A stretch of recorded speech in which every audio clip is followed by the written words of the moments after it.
I actually saw great potential right across the street, to be honest with you, and it was only for the reason that the United Nations was here that turned out to be such a successful project. So I want to thank you, Ambassador Haley, for your introduction and for your steadfast advocacy for American interests on the world stage. On behalf of the co-host countries, I would like to also thank Secretary General Guterres and you have been fantastic, for joining us, and we affirm our commitment to the United Nations reform, and reform is what we're talking about. I applaud the Secretary General for laying out a vision to reform the United Nations so that it better serves the people we all represent. We support your efforts to look across the entire system and to find ways the United Nations can better and be better at development, management, peace, and security.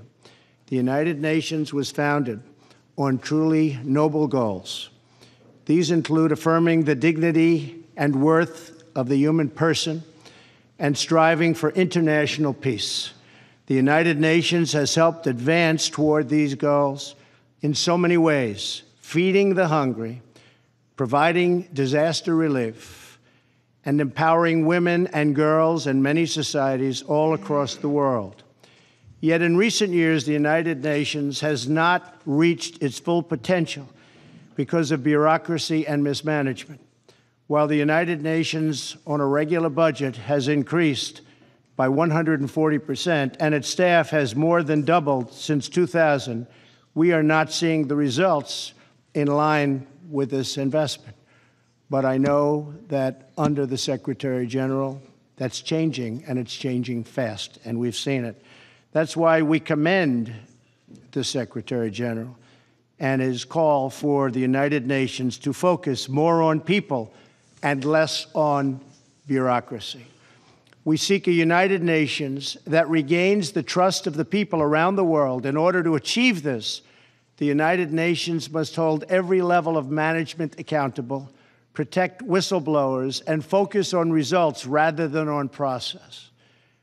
To honor the people of our nations, we must ensure that no one and no member state shoulders a disproportionate share of the burden, and that's militarily or financially.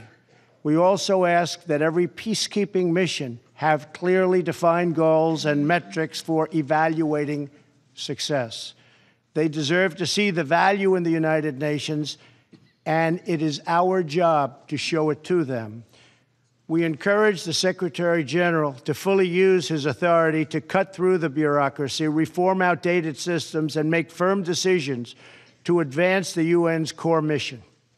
Further, we encourage all member states to look at ways to take bold stands at the United Nations with an eye toward changing business as usual and not being beholden to ways of the past which were not working.